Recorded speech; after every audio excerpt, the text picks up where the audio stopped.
Historia del fútbol. Well, everything I've got about football, owed to football, and the dedication and what I put into the game. You only get out the game what you put into it. And I put everything into it I could, and still do, for the people and for the people that I was playing for and the people that I was manager for. I didn't cheat them out of anything. So I put all my heart and soul to the extent that my family suffered. I regret it very much. Somebody said the football's a matter of life and death to you. I said, listen, it's more important than that. Hoy, el lado oscuro.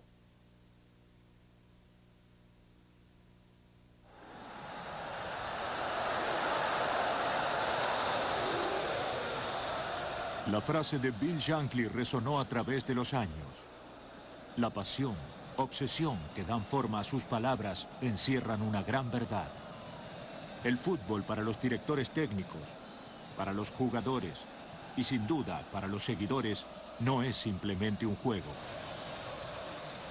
En todo el mundo el fútbol logró el tipo de adhesión fanática con la que podrían soñar la mayoría de las religiones. Desde sus comienzos, el poder del fútbol para captar adeptos demostró ser a menudo peligroso y hasta fatal. En 1583, Philip Stubbs, un cronista inglés, escribió: «Por la preocupación en cuanto al juego del fútbol protesto ante ustedes. Debería ser considerado una forma amable de lucha. Por tal motivo, a veces sus cuellos se rompen, a veces les sangra la nariz, a veces se miran fijamente. A veces duele en un lugar y a veces en otro».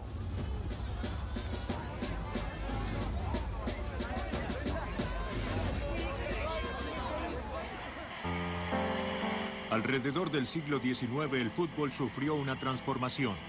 El juego moderno condenó el caos de sus predecesores y estableció reglas que encaminaron al fútbol, o al menos eso se creyó. Aunque el juego había adquirido cierta respetabilidad, aún estaba embebido con la sed de sangre de antaño.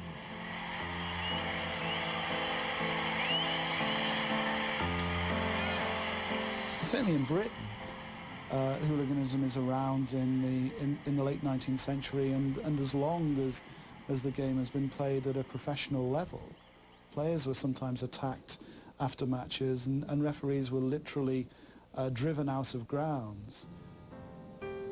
Los estadios cerrados también causaban preocupación. En 1902, 25 aficionados murieron en un encuentro de Escocia contra Inglaterra cuando se desplomaron las gradas. 20 años después, cuando el nuevo estadio Wembley estaba siendo evaluado, pocas mejoras se habían hecho. There is this rose-tinted view of the past, that somehow in the old days when we were all bundled together on the terraces, that everything was wonderful, there was this great camaraderie and everything. And of course there is a very strong element of truth in that, but at the same time we mustn't lose sight of the fact that once you paid your sixpence, that was it. The club didn't give a damn for you. It didn't give a damn about the conditions. You were just bundled in and you had to fend for yourself. And lots of people were injured, there were lots of heart attacks. And apart from all the great stadium disasters that have gone down in history, there were countless little episodes where people were injured and hurt badly. A pesar de tales peligros, los seguidores llenaban los estadios en todo el mundo. A comienzos de la década del 40, el fútbol se convirtió en el juego global y los líderes políticos, plenamente conscientes de la popularidad del juego, se apoderaron de él.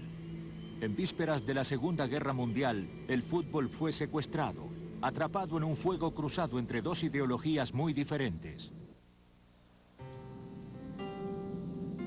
Durante la guerra murieron 27 millones de rusos. Pocos recibieron cristiana sepultura y su única dignidad fue una tumba marcada.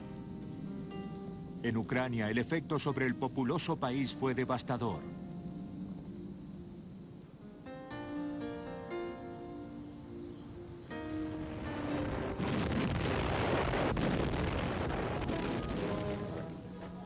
Gobernada por Stalin, la Rusia de posguerra buscó recuperar su fuerza moral y por tal motivo se publicaron relatos sobre el heroísmo en tiempos de guerra que pudieran estimular al agotado público.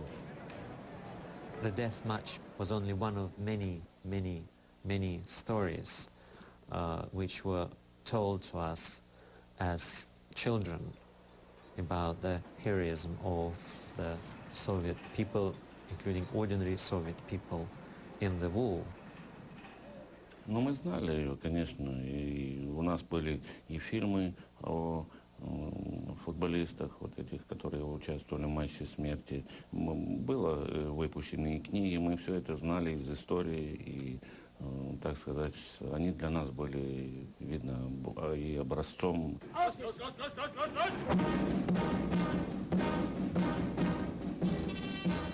En 1941, Ucrania fue invadida por el ejército alemán.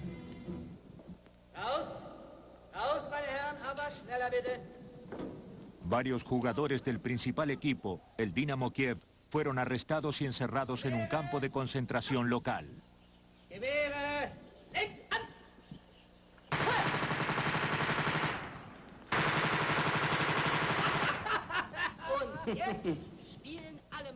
A diferencia de muchos, se les perdonó la vida. Los alemanes formaron con ellos un equipo de fútbol que jugaría en un encuentro de exhibición contra el equipo de la Luftwaffe o Fuerza Aérea. Como ejercicio de propaganda, el encuentro fue un desastre. Los ucranianos tenían todas las posibilidades de ganar, y en el entretiempo un oficial de la SS fue enviado con un ultimátum para los jugadores. Das heutige Spiel ist von besonderer Bedeutung. Zu gewinnen hat es die Mannschaft Condor.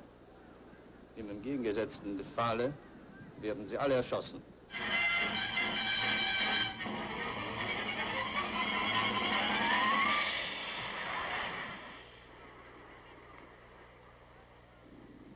Los jugadores desafiaron a los alemanes y ganaron el encuentro.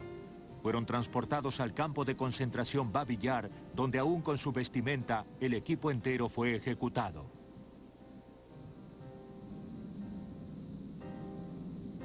La máquina de propaganda soviética engendró la leyenda que no fue cuestionada durante muchos años. Solo tras la caída del régimen comunista emergió una verdad más cruda y compleja. Немецкие войска вошли в Киев осенью 1942 года. Мне тогда было 9 лет, а вся команда, она содержалась в концлагере при хлебзаводе. A pesar de haber sido forzados a trabajar en la fábrica, se les permitió a los jugadores formar un equipo de fútbol, y a invitación de los alemanes se organizaron una serie de encuentros. Что запомнилось? Запомнилось так, что на центральной трибуне сидели все немцы, мадьяры немного сбоку стояли, венгерские войска стояли сбоку. Конечно, преимущество было команды, составленной из игроков киевского «Динамо». Они победили в этой игре. Во время игры было такое большое преимущество киевлян, что немцы хватались за свои парабеллы, стреляли вверх, а мадьярская команда подначивала их и кричала «Ой ля-ля, ой ля-ля». There, in Kiev, they fought their little war against Germany. They beat everybody, and these games were really important for the inhabitants of Kiev, who were under occupation, because they were the only victory that in those days the inhabitants of Kiev could enjoy. As far as the outcome of these games goes, the Soviet version of the events was that after that only death match, everybody was shot. In fact, these games ended quietly. Nobody was shot after the last game, and the players carried on working mostly at that bakery. Then some of them were taken to the Sirets concentration camp, and eventually 4 of them were shot. В феврале 1943 года там произошла такая, карательная акция. Немцы расстреливали каждого 5-го. Трудно сейчас установить причину. Кто-то говорит, что пнули собаку коменданта лагеря ногой, кто-то говорит, что чуть ли там не ударили или как-то обидели самого коменданта. Расстреляли блестящего вратаря Трусевича, который единственный из всех повел себя героически. Ну, не обязательно вести себя героически в смертный час, но его пытались положить, он встал, он крикнул: «Сталин придет, да здравствует советский спорт!» И его расстреляли стоя. Trusevich y otros dos fueron ejecutados, sus cuerpos arrojados al barranco de Babi Yar. La victoria sobre los alemanes y las palabras heroicas de Trusevich podrían haber sellado su martirio, pero en cambio fueron denigradas. Надо сказать, что сразу после взятия Киева, сразу после того, как начали уже разбираться в 1944-1945 году, все футболисты, принимавшие участие в матчах с немцами, имели очень большие неприятности. В частности, я помню, что сестру погибшего футболиста Трусевича, расстрелянного, все время вызывали в КГБ, все время допрашивали, почему ее брат остался в Киеве, каким образом он играл с немцами. They were not considered to be heroes because the world was seen through a very two-dimensional way, black or white. They survived the occupation, they played with Germans, therefore they were almost traitors. Mientras la Rusia de posguerra emergía de las cenizas, los futbolistas sobrevivientes se vieron forzados a ocultarse, pues su misma existencia contradecía el mito del juego mortal, patrocinado por el comunismo.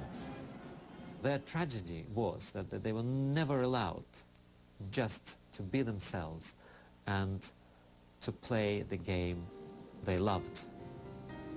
They had to be the banners of Stalinism, they had to keep low profile after the war and pretend that nothing happened.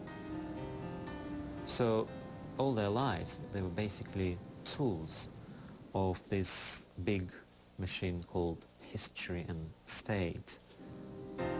Los jugadores fueron elogiados por el Estado, inmortalizados en una película.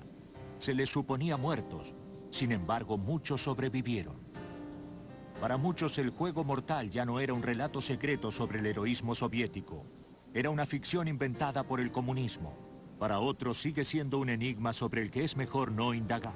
En tiempos de posguerra, Italia, al igual que Ucrania, reconstruyó sus ciudades caídas. El fútbol que había resistido durante la guerra se convirtió en parte de dicho proceso. Desde 1946, el Torino dominó por completo la liga, ganando 3 campeonatos sucesivos. Era un gruppo fantastico, un gruppo di mix di giovani ed anziani calciatori che vivevano per questo grande sogno che era quello di essere una squadra invincibile, imbattibile. Era una squadra che aveva dentro a questi uomini una forza incredibile, una forza di volontà, oltre che a delle questioni tecniche. E questo era il grande Torino. A pesar de su fama de equipo colmado de estrellas, una brilló más que el resto: Valentino Mazzola. Temido por sus adversarios y adorado por los seguidores, Mazzola fue la primera superestrella moderna del fútbol italiano.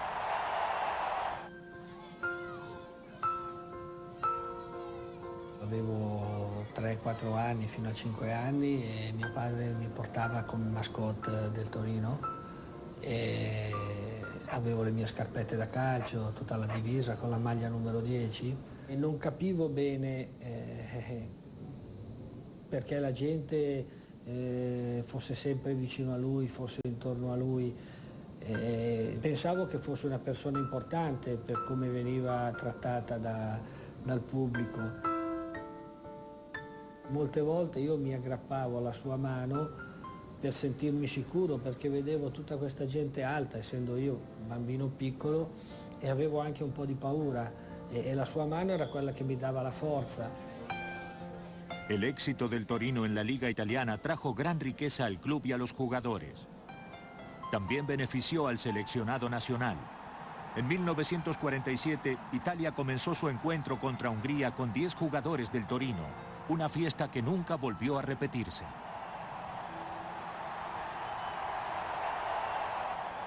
Parecía que nadie podía interponerse en el camino del Torino.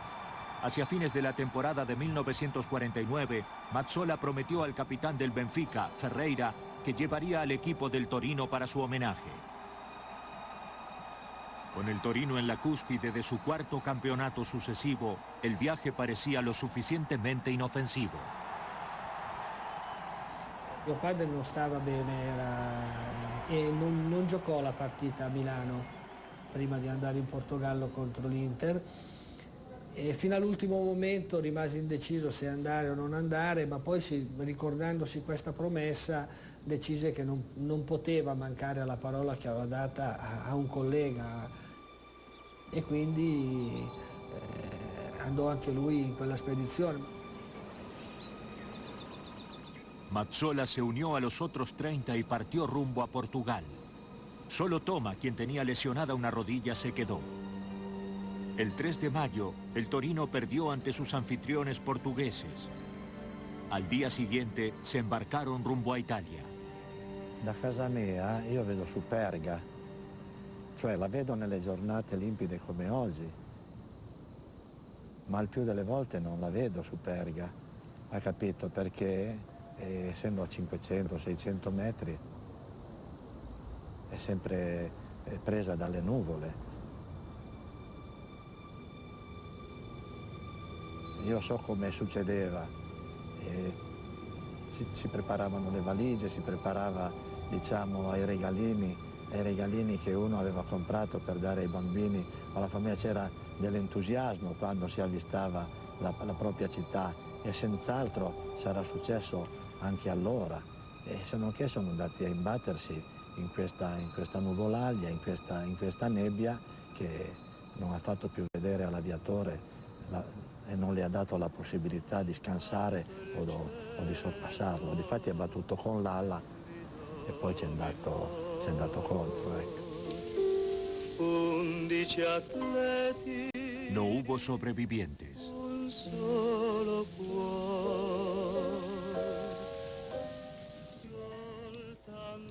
Io li ho vegliati tutta la notte a Palazzo Madama. El 6 de mayo de 1949, Turín enterró a sus héroes. Mientras toda Italia estaba de duelo, una persona ignoró la tragedia.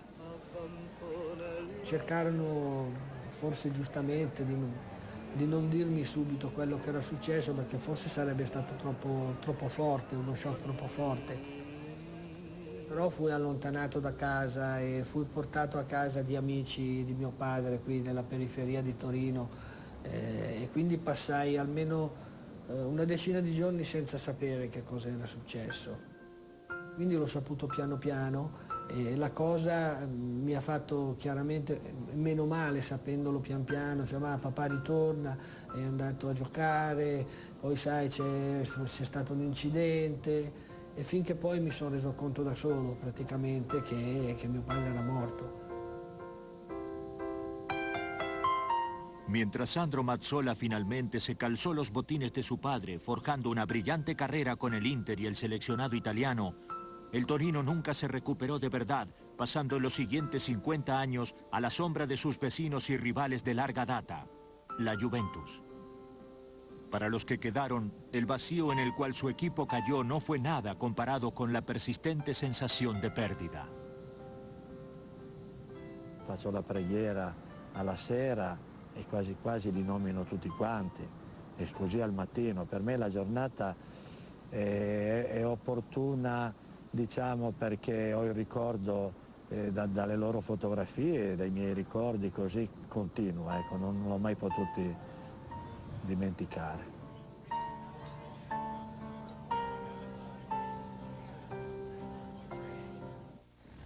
El desastre de Turín fue noticia en toda Europa. Saying au revoir to London are members of the Arsenal football team as they leave for a tour of Brazil. Following the recent disaster to the Turin team, Arsenal travelled in 2 parties, and here are some familiar faces in the first batch. To them and to their fellow players, we wish many good games on the other side of the world. Los viajes por avión eran cada vez más comunes, sobre todo después que se estableció la Copa Europa. En 1957, el Manchester United era el campeón inglés de clubes, una estrella joven que, como el Torino, generaba los mejores talentos a nivel nacional.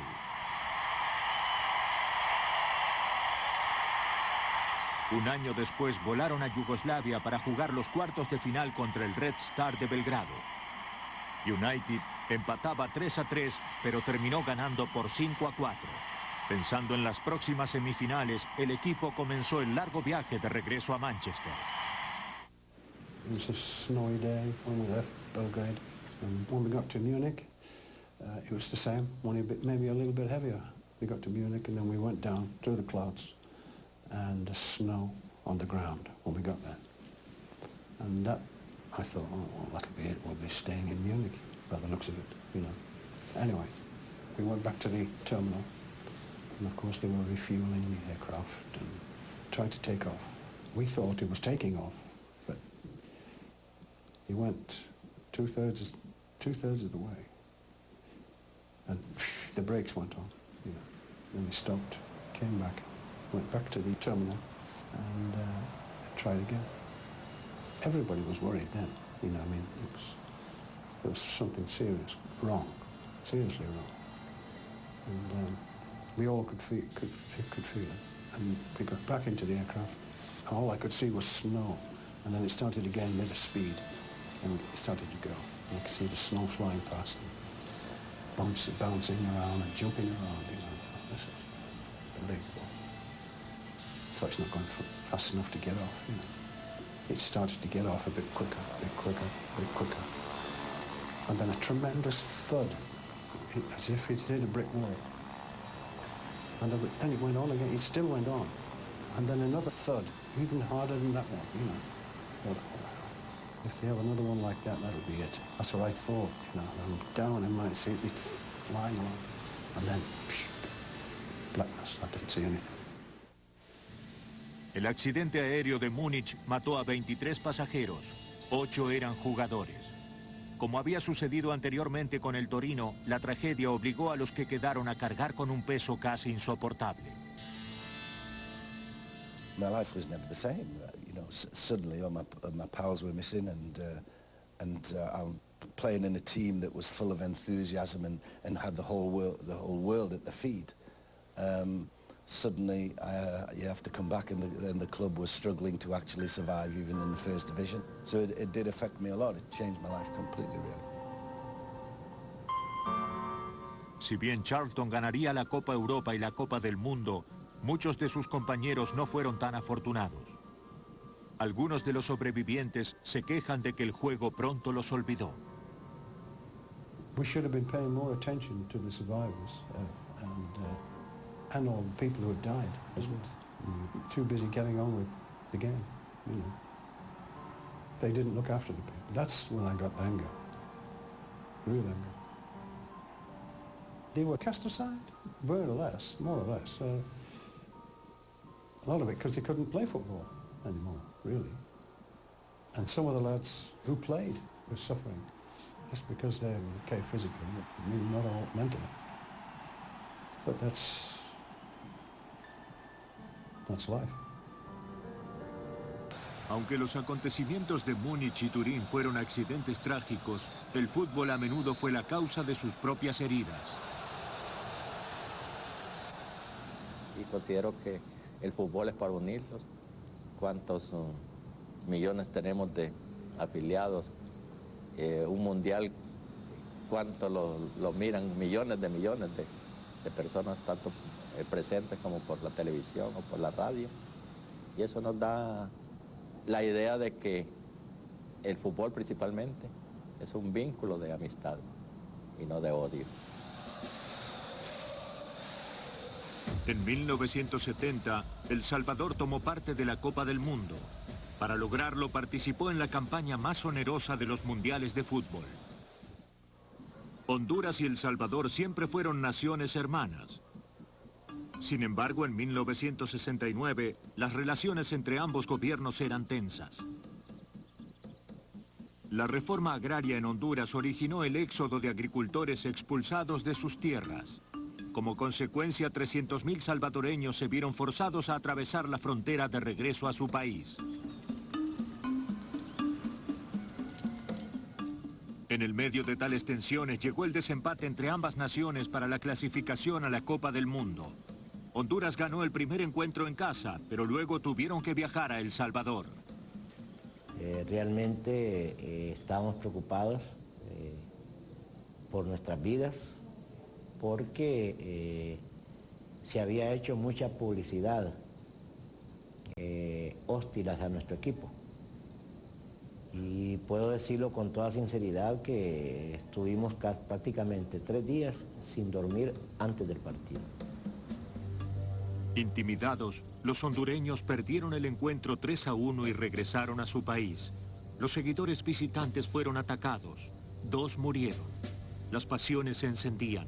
La frontera fue cerrada entre ambas naciones. At 5:30 this morning, Salvadoran planes did incur again over the capital. The attack of Salvador has persisted throughout the night in all points of the frontier. They are being repulsed by the Honduran army detachments. We are the first to regret that this has been mislabeled a soccer war because it has much more serious consequences economically as well as politically in Central America. El conflicto duró solo 100 horas. Sin embargo, cobró 6.000 vidas. En todo el mundo, la gente se preguntaba si un encuentro de fútbol podía hacer estallar una guerra, si tales pasiones podían encenderse. Aunque para los jugadores, la idea de haber sido la causa de una guerra del fútbol era tanto repugnante como engañosa. Con el tiempo analizamos de que habían otras connotaciones realmente para esto, para cómo se llegaba a este partido. Los políticos se aprovecharon de esa situación. Los militares se aprovecharon de esa situación. Es una lástima porque yo considero que el fútbol no debe ser una excusa para este tipo de problemas. El Salvador y Honduras jugaron el encuentro decisivo de la serie en el Estadio Azteca de México.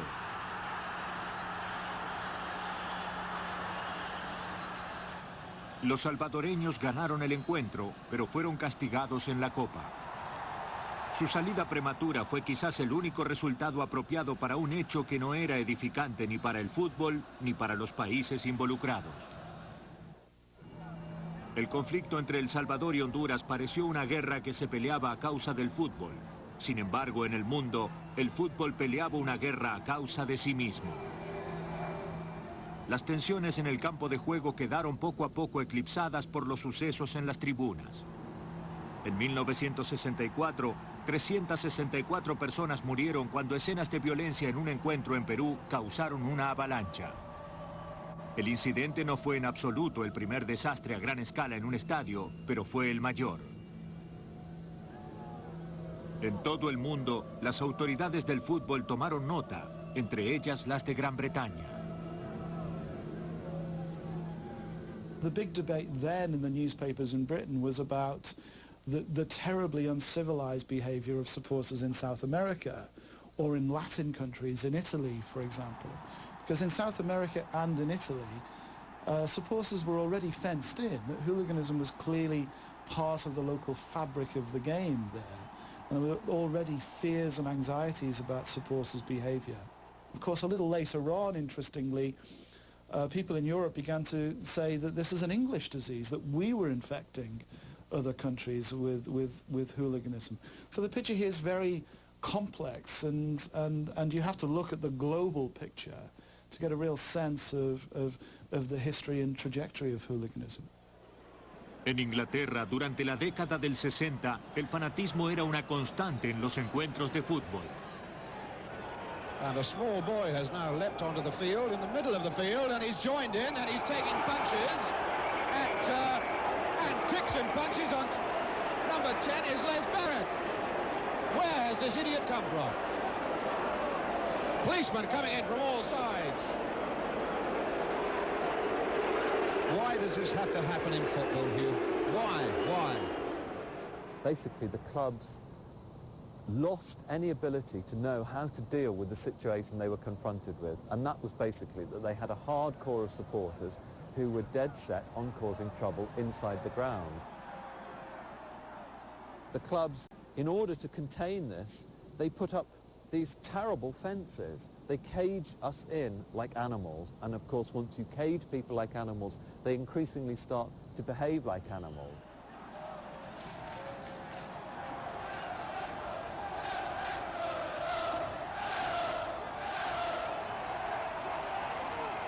En una liga del fútbol, las rivalidades se basaban sobre las diferencias regionales. Pero en el ámbito internacional tal intolerancia podría ser aumentada, manipulada a niveles peligrosamente altos. La creciente violencia que acompañó a los clubes de Inglaterra y al seleccionado nacional hizo que pronto fuera marginado del fútbol europeo. En 1985, el Liverpool jugó contra la Juventus por la final de la Copa Europa. El escenario, Heysel, un estadio vetusto en el centro de Bruselas. Here we were, about to take our chances against a great team in Juventus, Michel Platini and everybody. It was should have been a great night. It wasn't. Antes de su inicio estalló la pelea en las tribunas. Los fanáticos del Liverpool atacaron a sus pares italianos. Una pared se derrumbó y 39 personas murieron. Those scenes that we saw just along from our dressing room were awful, and will stay into everybody's minds until they die. Two great teams, 11,000 tickets each, and 11,000 to neutrals. It was an inept stadium, an athletics track, really an athletic stadium, for a big, massive football game. And the people that were responsible for choosing that should have been hung, drawn and quartered.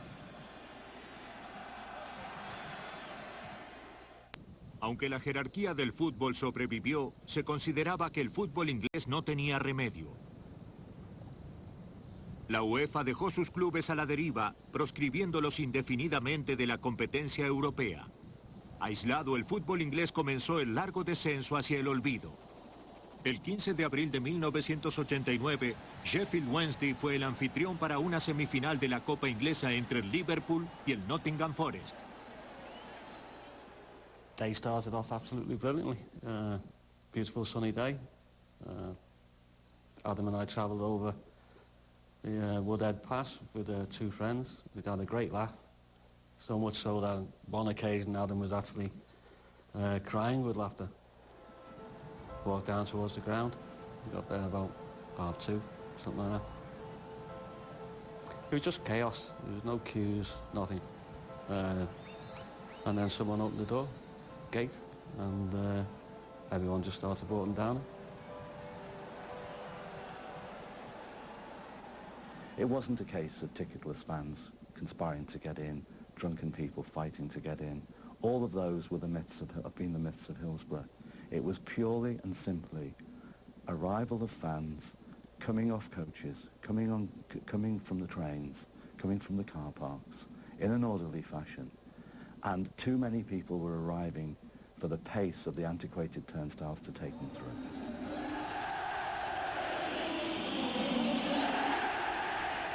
Somehow, I don't know really how, but we ended up right at the front, right on the perimeter track.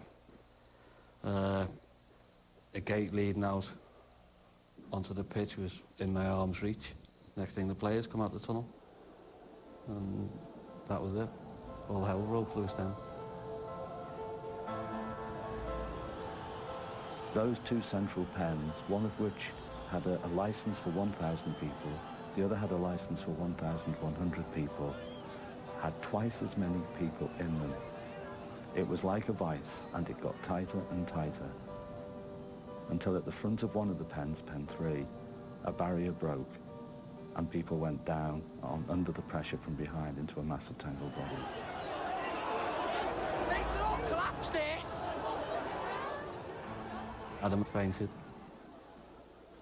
I tried to pick him up because I had this fence which at the time, you know, it appeared about, I don't know, 12 foot high. And I was trying to lift him up.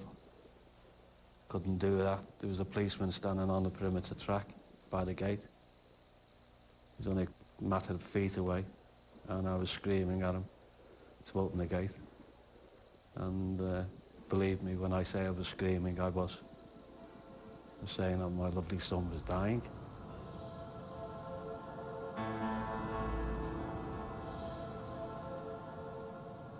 I woke up in the hospital on the Sunday, took me off the ventilator.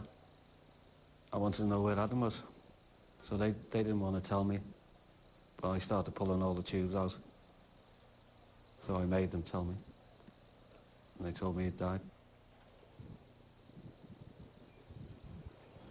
96 people died, 400 people were hospitalized, 700 people were injured, and thousands of people were traumatized. It was the worst football disaster, worst disaster at a football stadium in British football history. And I think that the issue is that it was always on the cards. It was entirely predictable. It was entirely foreseeable. The way in which grounds had come to be left, more or less to go to rack and ruin, the way in which grounds were not safety-oriented, the way in which the police were not safety-oriented remains one of the great scandals of Hillsborough to this day. El país que dio nacimiento al fútbol moderno ahora lloraba su muerte. Horrorizados por la magnitud del desastre, las autoridades tomaron cartas en el asunto. El ministro de Justicia, Lord Taylor, fue nombrado para encabezar la investigación del gobierno sobre la tragedia. Sus conclusiones fueron una percepción irrefutable sobre las condiciones de los estadios ingleses. What the Taylor report does at this awful watershed in the history of football, April 15th, 1989, what Taylor does is he says, enough. And what he does is he lays down a set of very stringent, tough, difficult guidelines. You will go all-seater. You will do this by August 1994. We will set up a government body to watch over you, to make sure that you do this. This had never been done before. Government had never got so involved. The whole football industry was revolutionized. And Lord Justice Taylor said something which I think was very important. He said, my aim is not to drag football and prepare it for the 21st century. He said, I want to drag football into the 20th century. And I think to a large extent, he was right. Mientras Inglaterra tenía los recursos financieros para refaccionar sus instalaciones, en África el fútbol y su infraestructura fueron abandonados a su propia suerte.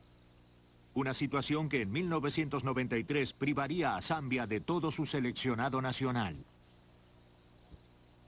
It was one of the greatest football teams that Zambia had ever put together in its history.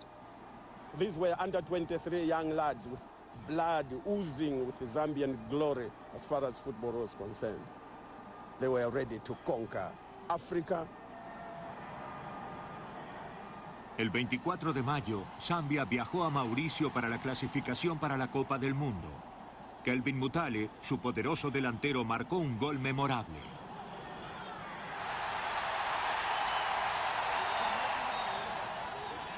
Con la victoria asegurada, los pensamientos de los zambianos estaban ahora en su siguiente encuentro para la clasificación, Senegal. Una perspectiva poco clara frente a la idea de otro viaje en el antiguo avión Búfalo que su improvisada asociación del fútbol había alquilado para el equipo. When they went to Mauritius, they were given this army plane. It wasn't good, and the players complained. And when they came back, They wanted to have this commercial plane to take them to, to Senegal, but the government insisted to use the same plane. La Asociación del Fútbol de Zambia ahorró $25.000, el precio que el equipo habría tenido que pagar. El 18 de mayo de 1993, el avión cayó en las costas de Gabón. La pérdida de vidas fue catastrófica.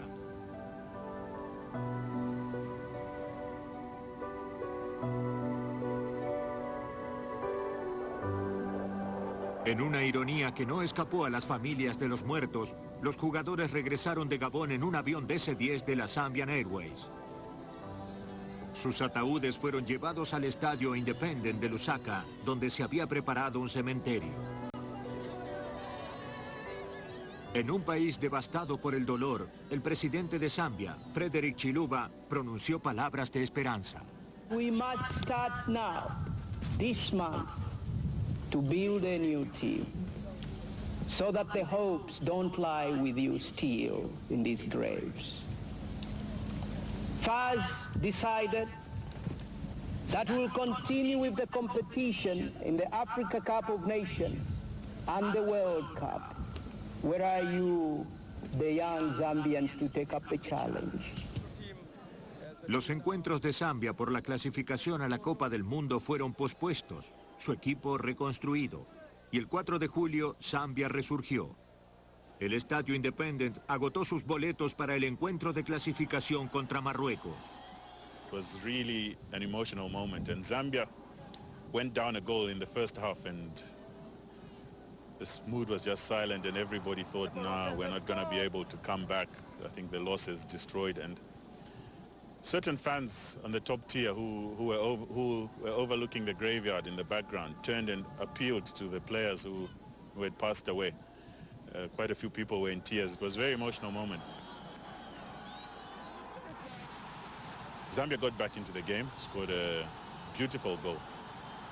And all of a sudden, Zambia started playing like we hadn't seen them play before for a long time, a positive feeling. Eventually we won the game 2-1, and it was there that Zambia could do it once again, that we had risen from the ashes and would have an impact once again in football. Pero no pudo ser. Necesitando solo un punto para clasificarse en su último encuentro, Zambia perdió. La Copa del Mundo demostró ser una distracción potente en un momento en el que la nación necesitaba una esperanza. Pero posteriormente muchos interrogantes difíciles quedarían sin respuesta.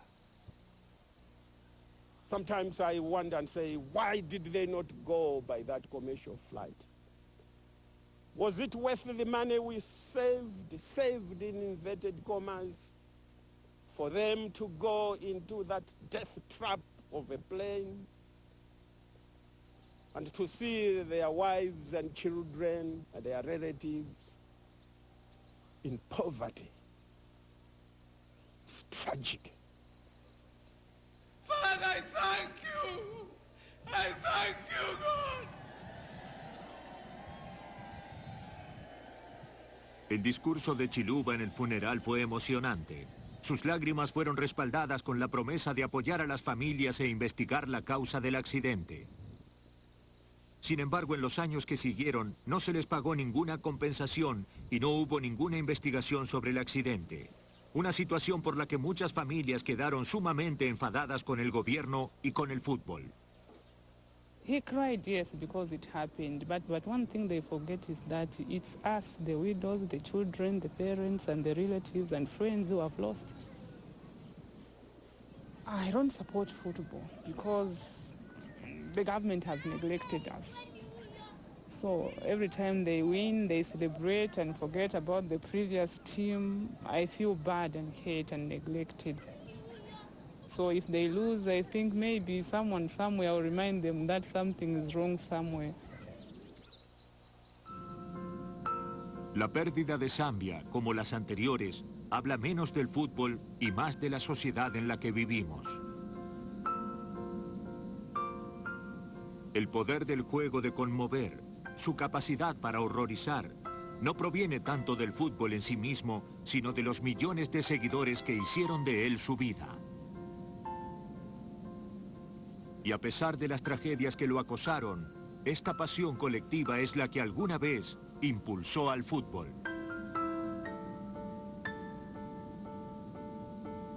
He just loved football, and I love football, and to me it was worth an awful lot. I don't love it now. Believe me, there's nothing more important in this world than life. Greatest gift that everyone receives, and I think you've got to treasure it, and I don't think we do.